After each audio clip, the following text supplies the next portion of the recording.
Hello, this is Triflic. And this is Trntbl. And we are the Scapeshifters. We are here with a modern matchup for you guys. I will be playing Naya Allies. And today I'm back with, I'm sure you'll be surprised, Mardu Burn. Yep, we'll get a die roll. Let's see who's first. 8. More than 8. Alright. I will take the play.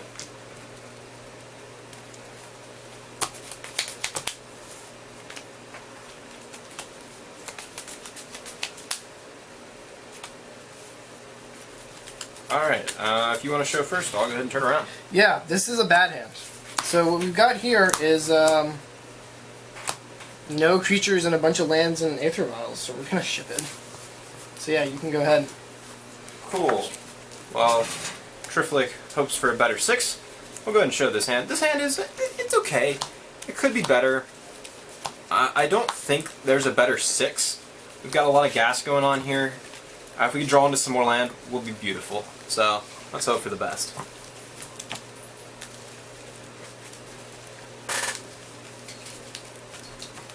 So I don't know about anybody else, but I'm kind of really excited for Shadows over Innistrad.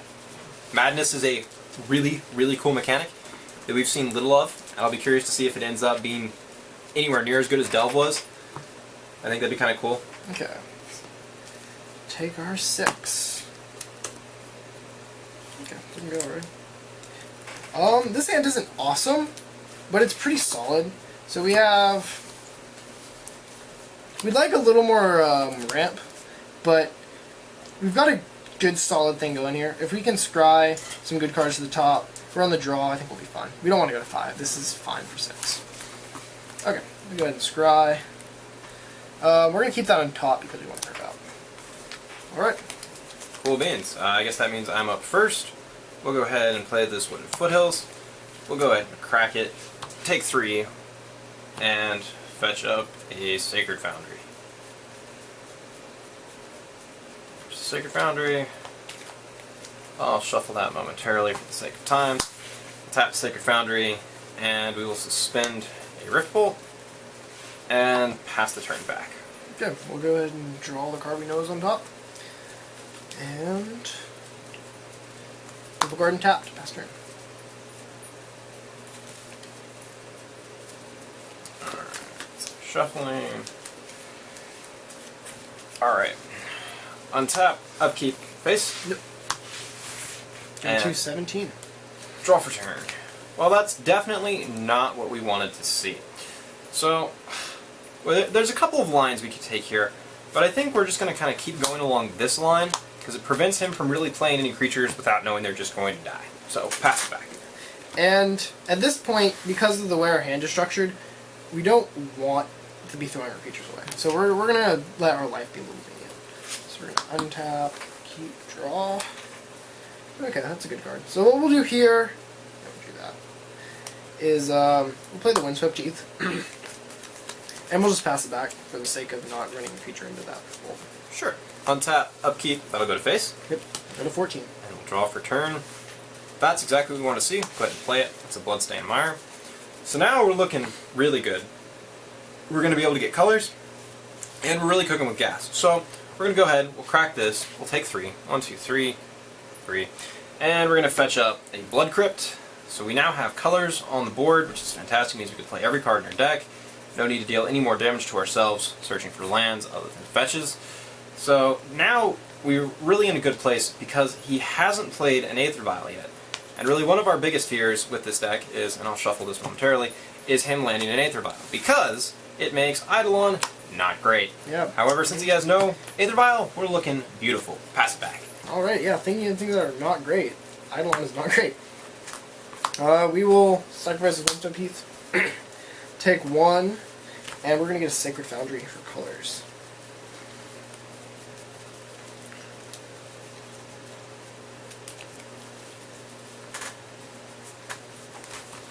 And we'll let that enter tapped because we don't need to take damage.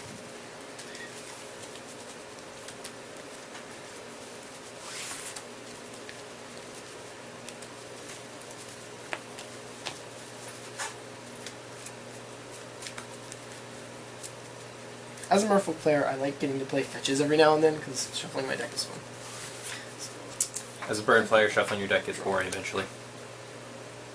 Okay, so we're in an awkward position, because Eidolon sucks. It sucks a lot. Although what we want to do here is we want to get on board and we want to start eating away his life total, because at this point it is a straight race. That Eidolon is damaging us, it's also damaging him, so we need to just race it out. So we're going to start with an Akoum Battlesinger. That's gross. Take 2. And Expedition Envoy, take 2. And then we'll swing for 3. Ouch. I'll take 3, go to 11. Oh, and the Akoum Battlesinger, it has haste. Whenever it enters the battlefield, it gets +1/+0. Or whenever it or another ally enters the battlefield, all allies you control get +1/+0 until end of turn. Kind of really good. Pass. Gets especially stupid when you start chaining them. Untap, upkeep, draw. Alright, that's an interesting card. And I think it is definitely going to be helpful to us. Not that we want to be dealing ourselves any more damage, but I think we need to keep establishing a board presence. So we'll go ahead, play that Sacred Foundry untapped, take 2 more. Alright, so now we're about to deal ourselves a lot of damage, but that's okay, because we're about to deal him even more. So we're going to go ahead, tap 1, go ahead and play the Swiftspear. Ouch. And then we're going to tap 2, Lightning Helix to kill this guy. Yeah. Net gain 1 life. And then we're going to go ahead and get in for 2. And because of where our life total is at, basically we have 2 options. We can either keep that out and attacking. How many cards do you have in here? Dose. So he has 2 cards in hand, which means if we go down to 7, we're liable to be, any 3 damage spell plus Boros Charm, which is no good. So I think we're probably gonna play a spell next turn, and hopefully we're gonna be able to get a land, so we can go with this. But we gotta think: is the difference between 5 and 7 valuable? And it is, because that's the difference between double bolt and not double bolt. So we're gonna block. Just because Expedition Envoy is not useful anyway. Pass back. So let's hope we get a land. We did. Oh, I smell the cocoa already. So a lot of time you would you want to wait to collect a company until the end of your opponent's turn, but because we have Akoum Battlesingers on our deck, the haste makes it valuable for us to do it in our first main phase. That's what we're gonna do. I think it's Christmas time all over again. And we'll collect a company. Yeah, I have no response to that. And luckily that does not get hit by... Oh, what am I doing? That's not how that works. That's That's a Court of Calling that does that. So that's 6 cards. And we didn't get the haste, but we did get the 1 card that might save us, Lantern Scout. Damn it! Blade Master. And here's the other stuff. Nothing we can play. No more creatures. So that goes on the bottom. So yeah, Lantern Scout is going to give all of our allies, all of our creatures, lifelink whenever they enter whenever it or another ally enters the battlefield. So it's all creatures. Yeah, it is. That's cool. I didn't know that. That's the new Ally Encampment. Does that? Huh. Or Rally, not Rally. Rally. Well, it's Ally. With an R in front of it. We should start calling it Rally. That should be a thing. Okay, and then the Blade Master is going to get 2 ticks. That's and unfortunate. We'll pass back. Cool. Untap, upkeep, draw. Well, that's less than useful. So, this hand is just awkward now. The hand started out really, really nice, but now that he's got that Lantern Scout out, we're really in some trouble because he's going to start gaining life here next turn. And that's no bueno for us, especially considering we have no way to really stop the bleeding. Oh, there are some plays here. I'm honestly not certain what to do here. Because I really don't want to take any more damage. I can block both of his creatures with what I have on board right now. And I think that might just be the way to go. Or we can try something that's probably not smart, but could help us lock down this game and give us some favorable blocks. And I think we're going to try that and just see how it works. This might be the wrong play here, but we're going to go ahead and run out another Eidolon. We'll take 2 more, and we'll pass it back. Okay, so this is an interesting position for us, and depending on what we draw, will really decide what we end up doing here. Because we got a land, which is not really useful at all.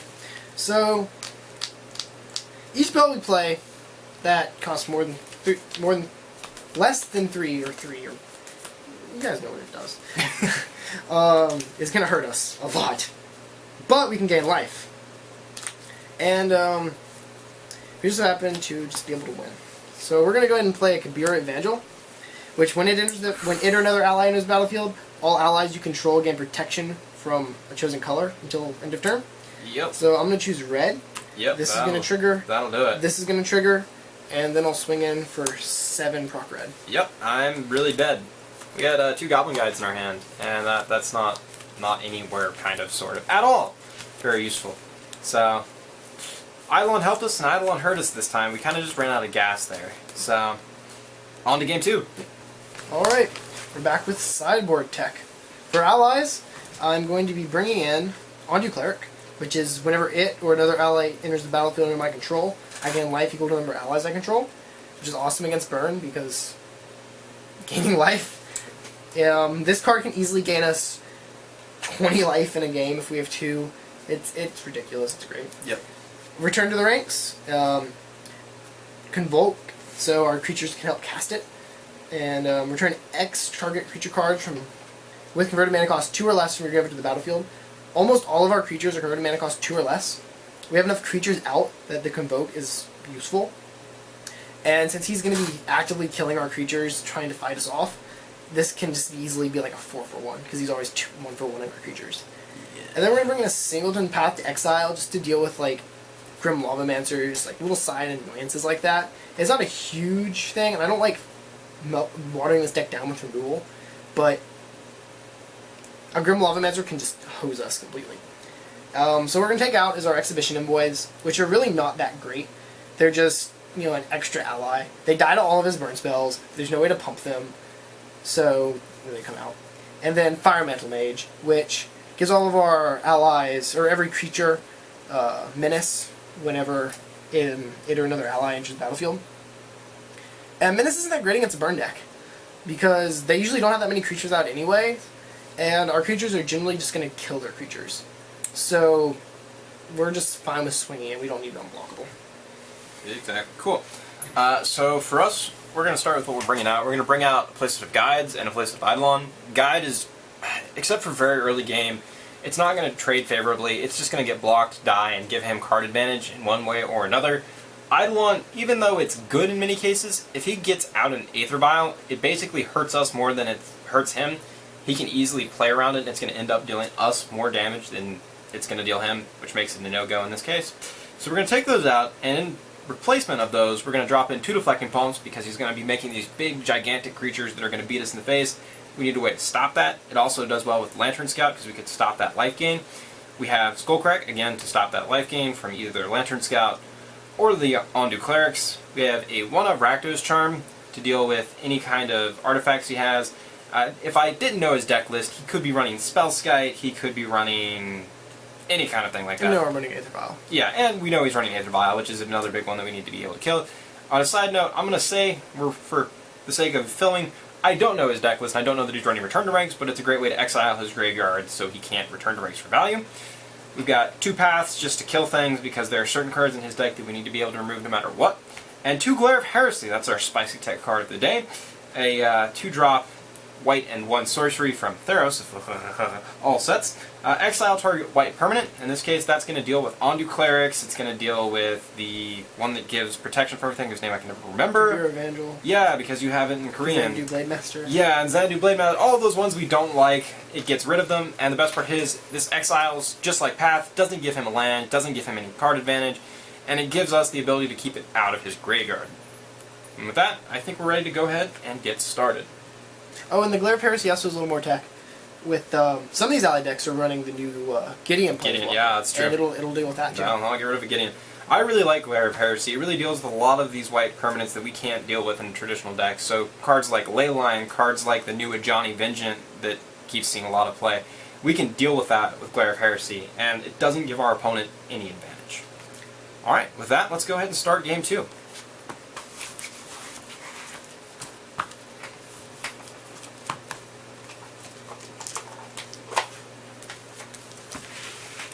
Alright, watch me get none of these cards. It's just how it always happens. You usually get the paths. I do get the paths! And then I give you a land, and then you Coco. And that's just how it always goes. Coco was so good. I can't believe it's $20 now. That's threw me for such a loop. I'm like, what? Yeah. It was probably happened right around the time that Future Toolbox more than like a GP. Yeah, Toolbox is doing a lot of work recently. It's a good deck. It is a very good deck. It can compete with the Eldrazi deck is the problem. Yeah, I'll be curious to see how Modern kind of settles out here. Things are just absolutely bonkers right now. You know, people are always complaining about how like Eldrazi is oppressive and they're gonna ban it. They might not. Like I'm thinking about it. We're learning to deal with it. Decks are arising that can play against it, and it might just ride. It might. I don't know. What's the percentage at now? It's got to be ridiculous. It's still high, but it's going down. It's steadily going down. And is it? Given like a few months, I mean, it's gonna be high. Yeah. But it's not a deck that like is hard to play. Like Twin, you had to have specific cards to deal with Twin. Yep. Eldrazi is like you just have to have removal. Yep. Like just generic removal, or just be able to race. That's or just true. And it just kind of and Yeah. we're back for game 2. We go ahead and cut it and get started. That's my deck. I don't cut my deck. You are the worst ever at this game. Cool. And I will take the play because I lost last time. See, the worst thing is when you and your opponent have the same sleeves and you like mix your decks up. It's kind of called judge. Determine whose deck is whose. It's even worse. You're playing the same deck. Okay, so we're just gonna snap mold this. There are no lands in this. One land would have been probably keepable, but there are none lands, so we're not gonna keep that. We're just gonna go shuffle and be sad and go to 6. All right, we're gonna keep this hand because it's just pretty great. Like, it's got everything we would want. Every like card that's good. Keeping it. And I'm still over here hastily shuffling. Let's hope for better 6. We got some of our hate, but it wasn't useful hate because we couldn't actually play hate. All right, let's try this. Don't hate the player.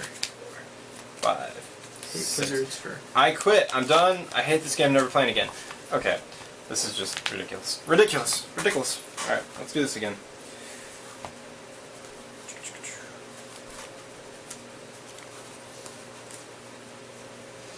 I've come to the conclusion that my deck just hates to be on camera. It just gives me bad things to spite me. That's what I've decided. You guys have that awkward feeling when your opponent's mulliganing, and you like you know you're happy, like you're in like a big event, and you know you're like excited because you know it's gonna help you win. But you don't want to be a dick and be like, yeah. I've had people do that to me. Like I started mulliganing, and they're like, yes. I'm like, fuck you. Yeah, But like, yeah. everyone's doing it in their head, and sometimes you feel bad, but like, All right. if you're playing to get into top 8, you feel good. Let's try for 5. 1, 2, 3, 4, 5. Well, we're not going 4, so we'll keep it. This hand it's okay for a 5 card hand. That's what you're gonna get. So we'll keep it, and we'll go ahead and start. So we'll go ahead and start. Don't forget your scry. Oh, I got my scry. I forgot the new scry rule. That's going to the bottom because it's not a land. Cool. All right. Let's go ahead and start this off. We'll go ahead and Wooded Foothills. Crack that away. We'll take 1, 2, 3. We'll go ahead and fetch up a Blood Crypt, if we can find one. Here, Blood Crypt. Here. There's Blood Crypt. We'll shuffle that momentarily, tap our Blood Crypt, and suspend the Rev Bolt. Pass the turn back. Alright.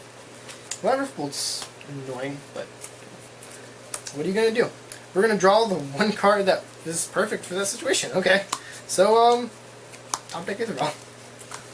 Well, fuck you too. Alright, we're going to pray for a land here is what we're going to do. Wah! Throwing my graveyard everywhere. Untap, upkeep, face. Yep. Draw for turn.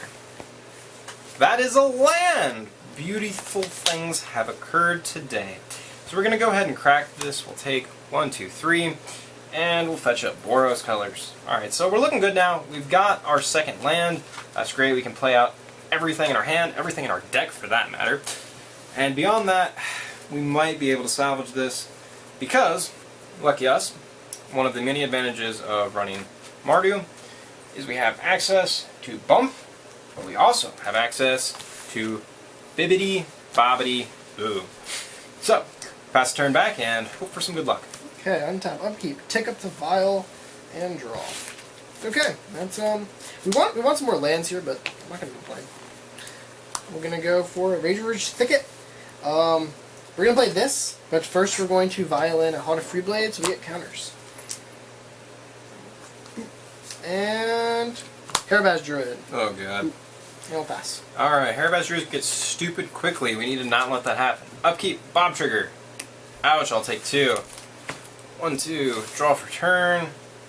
Cool, that was just beautiful, sexy, wonderful greatness. Okay, so we have a couple of options here. What we really need to do is we have to kill the Hairbaz Druid, because if we don't, it's just going to grow out of control and get stupid quickly. So to do that, we're going to go ahead and tap 2, and we'll Lightning Helix that away. And we'll be sad. And we'll gain 3 life, go back to 15, and we'll pass the turn back. Alright. And we're going to untap, upkeep, take up the vial, and draw. Okay, so yeah, we're just going to play out what we got. So first we're going to go for here. So the way we sequence, so we're going to play the Ornery Survivalist and the Akoum Battlesinger. And the way we sequence this depends on like certain triggers. Like if we play this first, then we can get in an extra 2 damage because we'll get the extra triggers off of the Ornery Reef. But if we play this first, we'll get an extra 1 damage, like 1 power all the time. And we want this, we want the 1 power, because that gets us even closer to being out of bolt range. So that's what we're going to do. So we're going to play the Ornery Survivalist, get a counter, we even have Okay. their counter here, and then we'll vial in the Akoum Battlesinger counter, and then +1, +0, +1, +0, +1, +0, and we'll swing in for 7. We're going to be sad about that, but we're not going to do anything in terms of blocking because we want that Bob to keep getting our card advantage, so we're just going to go ahead and take 7 and go down to 8. And we'll pass by. Alright, untap, upkeep, bibbidi bobbidi boo trigger. Let's see what we get. That's a land. I'm happy about that, and then we'll draw for turn. That's a good draw. These are all good things. I have no complaints about this hand. So we'll go ahead and play an Arid Mesa. So we have some options here. First and foremost, we need to get rid of that, what is that, big scary one, whatever that is. It's big and scary, and it's going to beat us in the face, and we can't stop it. Akoum Battlesinger is also pretty annoying, so here's what we're going to do. We're going to crack the Arid Mesa, we'll take 1, go and fetch up a mountain, one of the 2 in the deck, and maybe it'll be in this top part. Of course it won't be, don't be ridiculous. We'll go find a mountain, for realsies this time. I said for realsies, somebody please shoot me, I don't care, I deserve it. There we are. So we got a mountain. I'll shuffle that in just a second. We will go ahead and tap 2. And we're going to go ahead and exile that. No more of that madness. And the big reason there, you might have noticed, we had the Lightning Helix in hand last turn. We could have dealt with it last turn, and it got bigger. We decided to let that stay because we knew we had the Glare of Heresy. There was no reason to kill it this turn. We just kind of can let it sit there. Then we're going to tap 1. We'll go ahead and bolt that off. Yeah, there goes our board. And in this case, we have the option to either take the Oran Reef, or we could bolt off the Akoum. In this case, we want to take the Battleslayer because the Battleslayer can put a lot more damage on board a lot more quickly than any, whatever that green thing is, can. Or your Survivalist. That's what I meant to say. And we'll go ahead and pass the turn back to you. And we are going to tick up the Aether Vial because our context is our hand. Okay, this is fine. Here what we're going to go ahead and do is cast a Hairbaz Druid. Gross. Sure. Take up our Survivalist. Vial in a Lantern Scout. Take up the Survivalist. All my creatures get lifelink. And we'll swing in for 5 lifelink. This looks really bad for us. We definitely don't want to go to 2 with a Bob out. That's just a great way to die very quickly. That's more than half the cards in this deck will probably trigger that. So we're going to go ahead and block with the Bob. And we'll gain 5. And he'll gain 5, and we'll probably just lose this. And pass. Alright, we'll untap, upkeep, draw a card. That's useful. That's not going to win us any games. There's just no great play here. I think we just lose next turn. We can Lava Spike and Boros Charm, and then lose. Yeah. We have the other Boros Charm in hand. It's simply not enough damage to win this, and he's got a Lantern Scout, and if any card in his hand happens to be an ally, we just lose. We're going to play this turn to show what Allies is capable of. I think this hand has some potential. So we're going to draw. Okay, so we're going to start by Tapping our Herebaz Druid for 3 green mana. Actually, 3 white mana. How do we do this? We're going to tap the Ally Encampment, play a Heart of Freeblade. Then we're going to tap this for 4 green mana and collect a company. Now we have another Heart of Freeblade in hand. The reason we didn't play it first is because we might want to trigger something that the Collected Company gets. So we're going to go get our Collected Company. 1, 2, 3, 4, 5, 6. And this is perfect because boom, boom, 2 Akoum Battlesingers. And so these guys both enter at the same time. They both trigger off each other. So this is going to hit, trigger itself, trigger this one. This one going to hit, trigger itself, trigger this one. So all of our creatures are going to get +4/+0 until end of turn. And then we'll play the Heart of Freeblade. And now they're all getting +6/+0. And everything with counters is going to get 3 more. Yep, and you're also going to get that lifelink. Yep, and the lifelink. And I'm going to be really, really, really dead. And Mini dead. then we can swing. These guys have haste, so that's 7, 14, 24, 33,